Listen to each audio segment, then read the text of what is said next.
Thank you all for staying. It is our special software session, which is something I think slightly new to the SRA conference. Very much looking forward to it. I'm not going to talk very long whatsoever. I'm going to immediately pass on instead to Daniel from Quirkos, who is going to talk to you for about 15 minutes or so. Yep. Daniel. Hi, thank you so much for having me, and thank you so much for staying.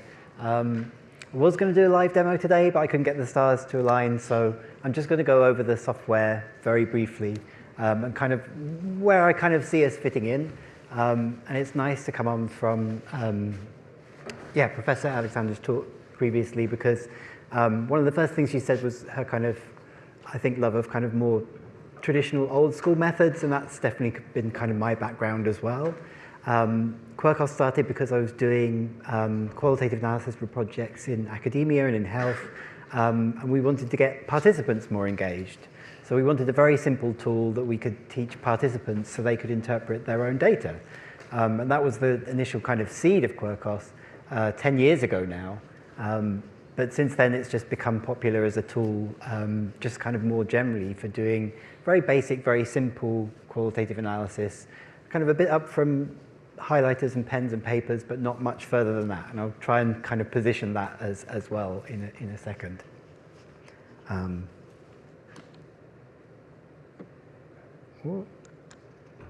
So I'm going to try and preempt most of your questions. There'll be plenty of time for questions, but I'm going to try and preempt most of them based on kind of questions people have been asking today. So if you were looking for a software platform to help with your qualitative analysis, the first kind of thing a lot of people have is, well, where's it going to store the data and how does all that work? And it's one of the reasons why Quirkos has two completely separate versions. We have an offline version that is a traditional piece of software that you install on your computer with the blessing of your IT manager and all those kind of things, and saves the data just on your own computer. And so if that's your data protection requirements, then that's the choice for you. We also have a cloud version as well. For some IT managers, that makes them even happier because there's nothing they have to install. It just works directly in the browser. It then stores the data on our own servers. There are pros and cons with that, of course. The benefits being, wherever you are, you have access to your data. And the other advantage being that there's live collaboration with that. So if you want to work, it basically is like a kind of Google Docs for qualitative research. So any number of people can work on the same project at the same time. There's like a chat built in. And you can see other people's changes pop up in real time if you want to work like that. So that's very useful. But obviously, if your data protection requirements don't allow you even to use our UK-based encrypted servers, then there's always the offline version to go for. But they have identical features and identical file formats, so you can go backwards and forwards between them. You can have some people working offline and some people working online on the same project. And you can make those things work as well. So we try and be flexible for all the different use cases that we see. The other question I get a lot is, I'm not allowed to use an AI thing, or I don't want to use an AI thing.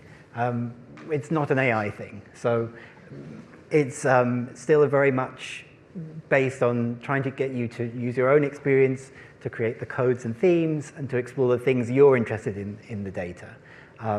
We've spent time playing around with different AI things. We've not really seen anything that's really kind of good enough for us in this space at the moment, particularly with kind of smaller, in-depth, very lived experience data sets. And that's what our customers tell us is their focus, and they're not really interested in using AI for that. But having said that, what our customers did want is an automated transcription service because they hated typing out all the transcripts. And I was a postdoc not long ago, and being the cheapest person on the project, that was my job for many, many, many, many hours. So we do have an automated transcription service.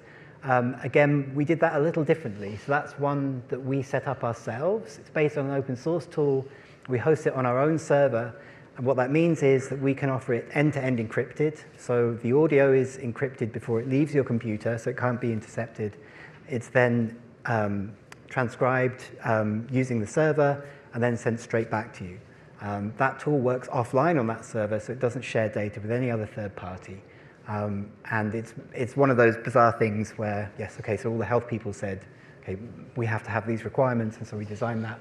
But it's pretty unusual to have that set up, so it's becoming almost as popular as Quirkos itself, which is odd, but there you go. But we do have the live collaboration, and that's been really useful for people working on different projects. It allows you to be very flexible in how you work. Maybe you have people who are going to be working on the exact same transcripts, and you want to kind of compare how they code it afterwards, creating their own themes. And as I'll show later, we've got lots of little tools that help you kind of compare the differences between them. But our main thing has always been trying to keep it quick to learn and easy to use. It's always been our philosophy, so we're not trying to add lots of new features. If you've used other software like NVivo, MaxQDA, Atlas TI, etc., you'll find that there are not a lot of buttons, but there are the buttons that do the things you probably need to do most often. And so it's something that you can learn and even teach your participants in 20 minutes if you want to do participatory analysis. I'm very happy to talk to you about exciting ways to do participatory analysis for qualitative research, and there's some articles on our blog about that as well. So again, the interface is the same whether you're working on cloud offline, and it's designed to be very visual and very colorful and very spatial. Because my brain works very spatially, I guess. But the idea is, so on the left side of the screen is where you create the codes or themes, the things you're interested in analyzing, and those are categories that you create yourself, either ahead of time if you've got a set of criteria that you're looking to assess or evaluate, or on the fly as you find interesting things popping up in the data, like the importance of friendships and so on. And then on the right side of the screen, you import your sources of text data or use our transcription service to get your interviews and focus groups into text data, and then you just drag and drop text onto the bubbles. The more you add things to them, the bubbles grow, so it just gives you a kind of live sense of what's coming out of the data, and you can do fun things like have different color schemes for certain things, and you can move bubbles around and put them on top of each other to create nested subcategories. So it tries to be a very kind of fun, playful way with working with data, because I kind of find that qualitative analysis is very rarely like a linear process, and so you need to be creative and experiment and have things that don't work and then go back and try them again. So the experience should be as fun as it can be, and that's another one of our strange philosophies that we have. We also try to make it very quick and easy to compare the data. I'm a big fan of constant comparative analysis, and again, we've got some blog posts about that as well. But just making it very easy to just kind of just do a rain check as you're going along. Just see how different things are emerging from the data. Here we're looking to see some side-by-side kind of subset analysis. So you can describe your sources of data in any way. For example, here we're looking at location, and we're looking to see in one of our example projects, which are open source, you can download and use for your own training and learning, whatever software platform you're using, actually. We've got the responses from people in England talking about Training Gap, and the responses from people in Scotland talking about Training Gap. And we can see that there's quite a difference in the number of times that people are mentioning Training Gap in England. But Quirkos is always trying to keep you very close to the data and going back to those verbatims, back to those quotes, so that you can actually read and see what those differences are rather than just relying on the quantitative figure. There are also various other exciting visualizations. This one demonstrates the connection between different codes, so how often codes have been used together.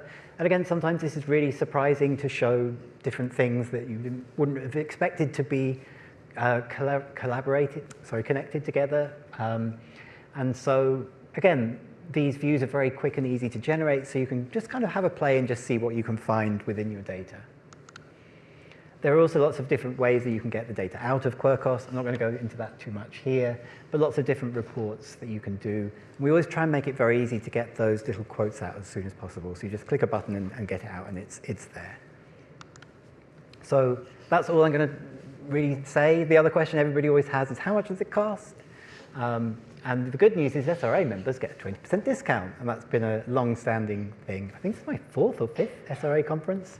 It's such a lovely group of people. It's so good to be here again. Yes, we try to be very cheap. So the student rates for the cloud version start from about £4 a month. Those permanent offline licenses are £55, and they are lifetime licenses. So if you lose your computer or get a new one, just email us and we reset the license code. And the non-profit pricing is £12 per user per month, or £240. But there's also group discounts and so on. So there's lots of possibility for it to be cheaper as well. So there's a free trial, lots more information on our website, quirkos.com. I've got a stand here, and probably will next year as well if you don't get to catch me this time. But my email address is there if you've got any questions, and our whole team is there. While I'm here, I'm briefly going to do a little bit of plug because I'm doing a project with Christina Silva and Anuja Cabral, and we're running an in-person workshop in November in Edinburgh about creative and different ways to bring your qualitative data to life and make it more tactile. And so if you're interested in that, come to our stall and pick up a leaflet, and they're on Christina's QDAS stall as well.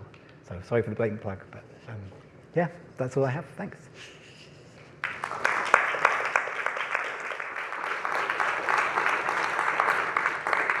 Fantastic, thank you, Daniel.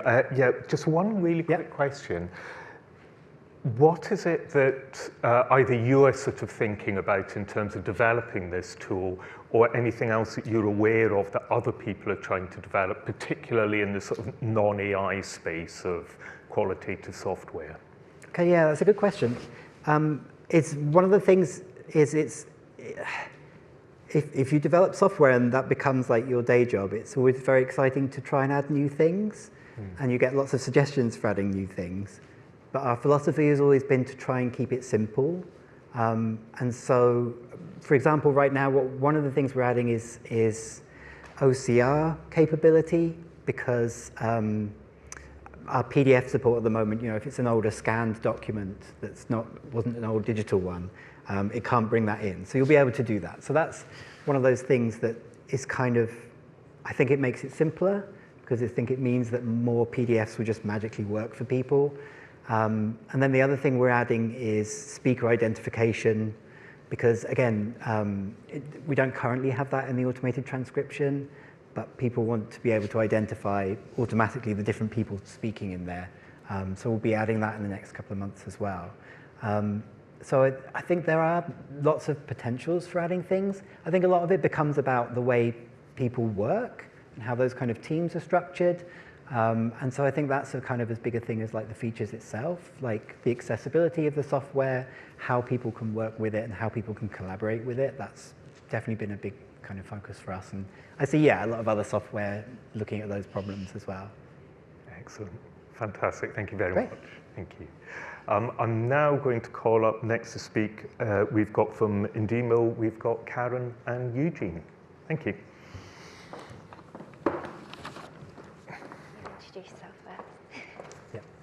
Good afternoon, everybody. My name is Eugene Murphy. I'm the founder and CEO of Indeemo. And I'm Dr. Karen Tuzlak. I've been able to say that for the last month when I got my doctorate. I've been a primary school teacher for 15 years, assistant head for 2.5 years, so working with reception to year 6. This is a very different audience. I was a math specialist, and as you'll find out, like I always thought I'd be doing data around like numbers and everything had to be graphs and things like that, this is miles away from as well. And I now work for Manchester Met University. I train primary school teachers on the PGCE primary and the BA primary. And I've looked at for my doctorate about capturing the lived journeys of early career teachers, because I found that I was training these students and they were full of hope, and then when they got into the real world they realised that sort of teaching didn't match that idealism. So I wanted a way of having a look at their journey. And this is where it's called Beyond the Snapshot, because I wanted to go beyond that little snapshot that we get where we have a survey and we know that teachers are overworked and that's what comes out, and to try and have a look at that live stream of what it's like. So that's where I came across Indeemo and got involved in looking at mobile ethnography. Yeah, I'm not employed by Indeemo. I funded this all myself. It's just I love talking about it, and Eugene said come along, so here I am. Good segue. Thank you very much. So let me press the clicker here, guys. Good. So I'm going to give the floor to Karen, right? But I want, from my perspective, like we do hundreds of research projects a year. We're a SaaS platform, And I think Karen's approach was truly pioneering. So just to put some context on it, 4 reasons why I think. One is the power of video. So we're all walking around with a smartphone that's got 5G all-you-can-eat data in our pockets right now. What that means basically is, as a researcher, you can connect with any person in any context at any time and capture real-life video footage of what their lives really like, okay? Now, what that enabled Karen to do was to literally walk in the shoes of these trainee teachers for a period of 7 months and get really close while being remote, ironically, right? The second thing was the always-on approach of this. So the fieldwork went on for 7 months. And again, when you're using an app-based approach like Indeemo, once they log in, they're always there. They can capture moments to share them with you at any time. So if they're having a bad day and they just had a really bad class, they'll sit in the car in the parking lot and they'll record that video and they will emote into their smartphone. And that allows you to capture this kind of richness and in the moment's context that you'll struggle to do any other way, okay? I'm going to talk about AI, okay, all right? Somebody came up to me earlier and said, look, I'm really depressed after this morning's session. It's probably the end of my job. I couldn't agree or disagree more, okay? So what we think is going to be like an exoskeleton for researchers, okay, we think it's going to be a supercharger. We know it's going to be a supercharger because we're seeing the size of our qual projects 10x in the last 18 months. Okay, so what we think it means is you're going to be able to do rich video research at scale and take that into the hundreds of participants and think about it as an assistant that's going to do the basic task for you so you can get deeper into rich data at scale for longer. So it gets you into the fun end of the research versus the drudgery of trying to structure the data and summarize it at the start, okay? And finally, what I think about Karen's approach is like really cool new way to tell the stories. Right? So when I think about PhDs, I think about hardcover bound, hundreds of pages words in print, but we're living in a TikTok paradigm now, okay? So all of our next generation coming through, all my kids are on TikTok, they're video messaging left, right, and center. And what Karen has done is she's kind of leveraged video and art and augmented reality. She's got some really cool innovation, and I wonder, is the future of PhDs going to be documentaries? Is it going to be augmented reality? So is there a more immersive way for us to tell the story, okay? So without further ado, I'm going to pass you on to Karen, who's going to share her story about how she went beyond the snapshot. Okay? Hello. Thanks very much. A bit of a health warning, when I get a bit excited, I get very high-pitched. I did ask them if they could lower my tone so that you could still hear me by the end. So this is, so why this research, why now? So we've all seen the headlines. 13% of new qualified teachers left within the first year, rising to 20% in 2 years. And I'm working in initial teacher education. I've seen lots of my students, coming back to me and contacting me and saying they're no longer in teaching. I was a teacher, but I feel like, things have changed. And I really wanted to get behind those because behind every one of those statistics is a real person. And these are just some of my students. They're not my participants, and I'll explain later to do that. But these are my students who are in schools. And, we hear about them leaving after it's happened, after the crisis, but actually we want to know what's going on between those, those good days, those bad days, those days where they have a midweek crisis, but then the next day they're having a really good moment with a child that suddenly gets something that they've been struggling with. And it's really hard to capture those. I did try to, look at getting a documentary crew and following my ECTs through the school for a year, but that's not possible. So it's like, how do you get as close as possible to these ECTs? So I wanted to look at how they experience becoming part of the school community, professionally, emotionally, socially, and personally. And for my theoretical frameworks, I looked at Wenger's community of practice and had a look at how the teachers moved from being on the edge of their community, in the staff room, not really contributing, to then contributing and getting involved within that community. I also looked at some of Wenger's later work, where him and his wife look at value creation theory and thinking about some of these little moments, the value that's created. So because I was looking at their journey, I could identify lots of little moments and they could tell a story. So it's looking at the value of that moment, the value of somebody giving them a piece of feedback that they then implement in their lesson the next day, or the value of even somebody saying hello to them on the corridor. I had, some of my participants where the head teachers hadn't spoken to them all week. And then as soon as the head teacher says, "Oh, how are you doing today?" it just lifted their mood. Those little moments that it's hard to track with a survey or whatever. So I wanted to walk with them. So mobile ethnography, this is an example of some data from other studies using Indeemo. Obviously, I'm working with newly qualified teachers, and I had to protect their anonymity, so I've used snaps of what other people have done, but it's the same sort of thing. So I wanted to go beyond the postcard. So a lot of research to me felt like, I was told when I was having my doctorate supervision, right, well, you could do surveys, you could go and talk to them, you could do a focus group, things like this. And I was like, but I want to know what's happening. I don't want the postcard. I don't want that tidy message where everything is all wrapped up in a nice little bow and it arrives months after you've been on the trip or months after it's happened. So I wanted something that was there happening and I was seeing it straight away. I didn't want a survey at the end of 3 months because we all know, if I asked you about your jobs and I said, "Oh, what's it like doing whatever role you do?" Depend what day I asked you, I'd probably get a very different answer. So I wanted that live feed. So this is what Indeemo gave me. It meant that my participants could, share that video in the car after a bad lesson, or have a moment where they could, be in their classroom just telling me and sharing what's just happened, positive or negative. So mobile ethnography enabled my participants to share reflections as they occurred. So instead of me thinking, "Oh, I wonder what data is going to come in a few months," I was seeing it day by day. It became better than looking at Facebook because I was there with these people posting and they were sharing their stories with me, and it was fascinating, and I could see it as it happened. I wasn't having to wait. In fact, because of the different tools as well, which I'll talk about, it meant that I could do things straight away with my students. Like I was talking to my trainee teachers going, "Oh, well, you could try this or this happens, etc." Because I was getting that data straight away. I wasn't having to wait.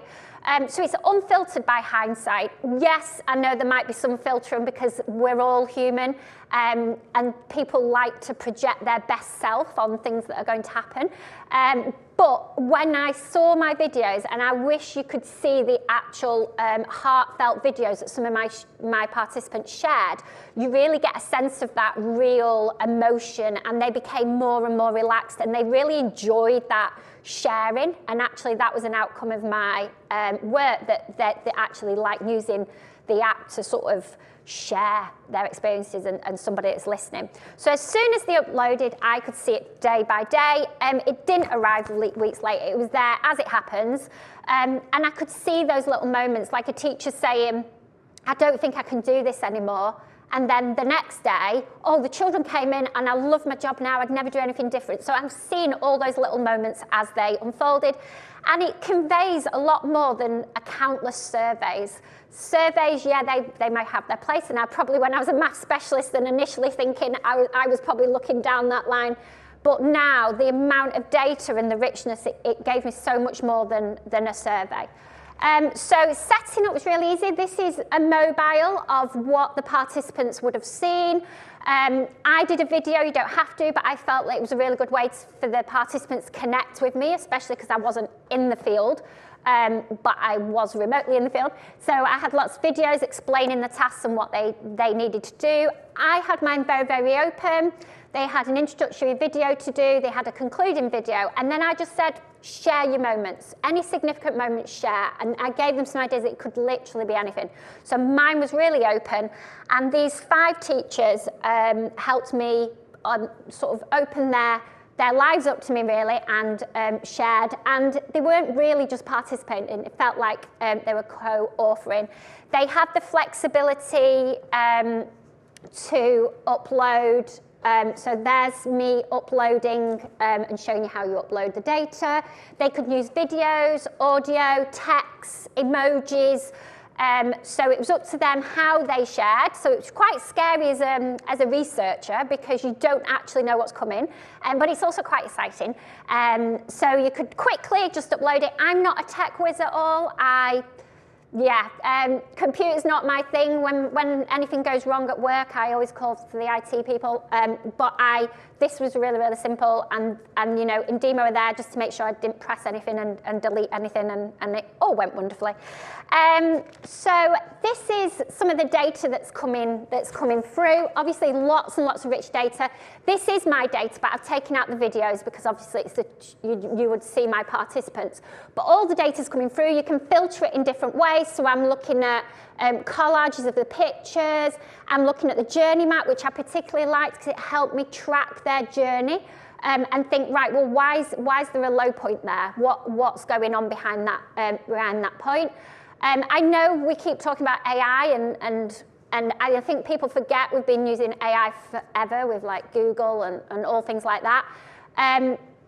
There is obviously a lot of apps, a lot of companies in the building use AI. I think it's just how it's the terminology that's used. AI did not write and did not tell me what I needed to know. It helped me search and filter. So for example, I typed the word children in just to help me draw all those things together that involve children. It transcribed my videos. So as soon as the student, the participant uploaded, I had a transcript and I could look at that video and start to pull bits and find keywords from that transcript. I still went through all my data. I think there's masses and masses of data there, and it can look overwhelming.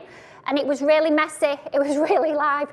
But actually, the tools make it really, really easy to sort of filter things through and look for that data. And, you know, whereas interviews rely heavily on memory, they weren't having to remember this. I did actually do follow-up interviews at the beginning, at the end, but then I did interview at the beginning. And they weren't having to rely on memory because I had it all there coming through. So like I said, transcribing, helping me search data, not doing the work for me, but helping me to get to what's here. Because having to think of at first, what's here, there's all this, and it's really, really messy, but helped me think about what does it mean. So for me as my doctorate, the research bit, the data analysis and everything was really exciting. It helped. The way the tools work helped me to get some answers really, really quickly. I could have probably, you know, if it wasn't for the fact I was writing a doctorate, I could have probably got the answers out so much quicker. And some of the information that came through, I could implement in my lectures the following week anyway. So this is April. April had a very up and down journey. You will see in a moment that I can filter her data, have a look at her specific things, put in prompts, ask to find particular moments where she spoke about, for example, children. And depending on how detailed the prompt was, depending on how the output would have been. So you'll see that different layers of responses I'm getting. And if I click, I can go direct to that one. So I'm saying, you know, where does she mention children? And then I'll get some options and then go and find, and it'll go direct to that. April was a really interesting one. She went from having toxic leadership in the school, really, really low. And when you see her journey maps, this was at the beginning, 4th of May, they got new leadership in the school. So straight away, I could see that uplift and that change of how moving from toxic leadership really helped. So the children might, you know, bring her up, then she'd have something down. And sometimes they're on the same day. So, you know, you might think, well, I could do a survey every day, or I could ask questions every day. Well, actually, some of my participants posted 2 or 3 times a day. And in the morning, they might have felt wonderful. By the afternoon, they might have had some really unhelpful feedback. Ofsted might have come in. We all know what they're like. And, you know, their mood might have changed. So mobile ethnography really made the difference in all that. I wasn't hearing their story 3 months later, and I was seeing it as it happened and as it unfolded. So what I found out, it's teaching's messy, it's non-linear. It's not a straightforward journey. It's like being on a roller coaster that a toddler's designed, full of glitter and sticky glue and also all the mess that comes behind it. But you still get patterns emerging. And I think one key thing from this, and I wouldn't have got from not using Indeemo, is the importance of those little moments. And what we all know that teaching's hard. We all know that people are going to talk about workload.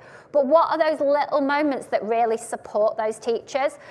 So it helped me see that identity form where they started to support others in the school, went from that sitting on the edge to them being really central in their community, but actually going back again.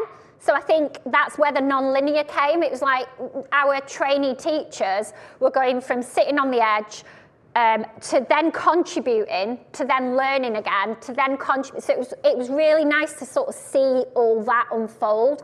I could see those confidence moments unfolding, and I could see that value created. So I could see where something had happened one day, maybe some feedback, etc., and they'd implemented it a few days later, and the change in their children, the behaviour, or the children suddenly got something that they were struggling with. And the importance of a research participant relationship. Now, it is a bit like Instagram, all those, Facebook and things. You can interact with your participants. I didn't want to influence my participants, and it's really difficult, isn't it? Because I don't want to go, oh, you sound like you've had a really difficult day, and then et cetera, et cetera. So I just tended to like or put oh, thanks for sharing. But you can interact as much as possible and ask questions. You can do whatever you want, but I didn't for that. So it was invaluable for capturing those moments. What really so these are my avatars. So what really was frustrating for me is I wrote my first chapter, and my data chapter, and my supervisor said, it doesn't really show that wealth, that tapestry of information. And I went away, I was like, I just want to do a documentary. Like, why can't I do a documentary about the lives of teachers? So I went away and I was like Googling and thinking, what do people do? How do we bring papers to life? And I saw this newspaper, I don't know where, I think it was in America somewhere, and they turned the newspaper into, the images came to life, and I thought, that's what I want to do. Hadn't got a clue how to do it. I'm no way into technology like that. It might look like it because I'm talking about technology, but I'm not. So I did Google, went on, taught myself on YouTube how to do it, tried to work out, and I came up with something. It's not perfect. But actually what I wanted to do in my doctorate is bring the page to life. Yeah, you've got a QR code, you can move, can't you, to another page. But I wanted my page to come to life. So as you can see, participants, readers can scan my page, and the participants came to life. The second frustration in the academic world is it's not like the business world where, in a weekend, they can suddenly get all the data, turn it into a wonderful video, share with all their CEOs, and that's done. I couldn't do that. I had to go through all sorts of things. I'm writing my doctorate for starters. I had to turn my participants into avatars. So we've got Jeffrey, Ted, April, Gladys, and Sylvia. Answers on a postcard if you know where those names come from. I'm not expecting many people to know that. So they were my participants. So I turned their videos into avatars. It wasn't perfect. It's another thing I tried to work out how to do, but I felt like I wanted my readers to really see what I was seeing as much as possible, because the data was just so alive and so, emotional, but it was really hard because I was like, I'm restricted to this page and black and white sheets. So that's what I did and turned my page to life. So my final slide, you'll be glad to know, is I wanted to get close to my participants and see what it's really like to be a teacher, be a new teacher, and see those moments going beyond surveys and those traditional methods. I want to sort of try, now I'm going to carry on and I'm not restricted by my doctorate. I want to be able to get research out even quicker, because I was seeing instant things that I could instantly implement, but had the, obviously loopholes and things that I needed to go through. And I wanted to, don't wait years and years and years when you can get that data coming in, you can analyze it quickly and can share those. And this allowed me to share the journey of the participants as much as possible, be in the field without being in the field. So I felt really close to them, considering that we were miles apart. And it goes beyond that snapshot of just saying, oh yeah, how's that person that day? What's it like to be a teacher? Well, actually it tells you that unfolding story. If you would like a copy of my of the presentation and watch the videos again and zoom in, the QR code brings the PowerPoint onto your devices, so you can have a copy of that, and you can zoom in and look at videos and things like that. Eugene, do you want to say anything again at the end? Eugene's just start there. It felt quite daunting, sort of thinking, are you sure you trust me to tell this story? It's just, you know, so yeah, thank you very much. I hope that was interesting.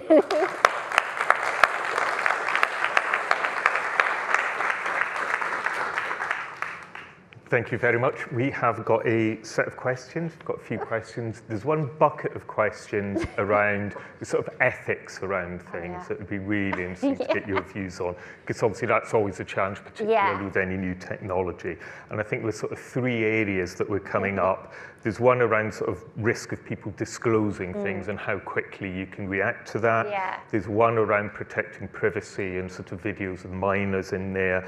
And then there's another one about, you know, just basically people showing vulnerabilities and what your concerns and considerations were around there. So I remember when I first talked about using Indeemo, and I was like, platform apps. And I spoke to the person in our faculty who's involved in computing and things like that. I was like, oh, I've tried things like that before and I won't be allowed to do it, I can't do it. And also I was like, right, I'm like a dog with a bone. I was like, I'm not letting go of this because I really want to do it and it's exciting. And before that I was sort of considering, do I want to even do my doctorate? Because it's like, it's not work, you know, why am I doing it? And actually, doing this, so I really, really wanted to do it and wanted to get through all those loopholes. So I had a really good person that was in our ethics department and worked with him, and they spoke to Indeemo for me and was saying, right, does it do this? Have we got this? Have it covered this? Can it cover this?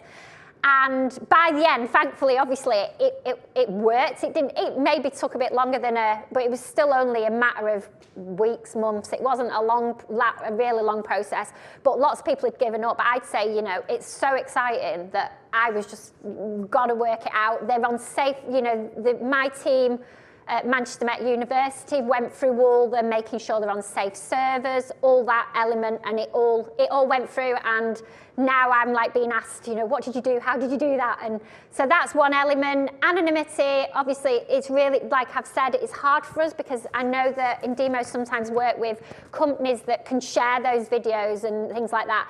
I can't do that, so I sort of found ways around that and using things like the avatars and things like that to help anonymize my data. Vulnerability-wise, it's really difficult. Nobody said anything that made me suddenly, you know, it's very, very difficult because these people are sharing things, and I'm trained mental health first aider, and things are coming through, and so you've got to sort of be mindful of the participants without interrupting sort of the data. So I was really aware of that, and I think the videos and really helping me get into their headspace sort of helped me build this relationship with them that I could, you know, if I needed to, sort of go and talk to them. And they really liked this platform. A lot of them said it felt like some have gone on to use blogs and things because they like that offloading and that sharing and things. It was actually very therapeutic, one of them said, you know, very therapeutic. But yeah, you do have to be careful of all those elements. I hope that answered it. Yeah, I think, look, from a technical perspective, we're ISO 27001 certified, HIPAA certified for healthcare. We deal with governments, we deal with healthcare providers. So if you have security concerns, your data privacy team will audit us. We will get through the audits. So that's a given. I think the other thing is around recruitment and consent and being very transparent with your participants up front, especially if you're working with children. You recruit the parents, you make sure the parents are involved in the study. We also have techniques like facial blurring. We can anonymize participants completely so we can cover off all those points of concern. Fantastic. And were there any sort of concerns around research burden from participants? So were there people who took part who halfway through said, you know, I would just actually prefer a survey, or were there people who said, no, I don't want to do this full stop, this seems a bit too much for me? No, I think sometimes it's that relationship with you. Like my videos, I think coming from a primary school background, I get used to sharing things with children to make it sound exciting, even if it's, I've had to make punctuation lessons sound exciting, so I could sell this So I think sometimes it's how you set the scene with them, and they sort of bought into it because I was so excited about it, and I was saying in this and this, and they had the option if they wanted to back out. That was fair enough. I did start with 6, and one of them didn't start the program, but that was purely because he had a lot going on in his life at the moment. He says, yeah, that's fine. But the others actually, they had the freedom when and how many times to post. So some, there was that element, so fitting around sort of their headspace, I guess.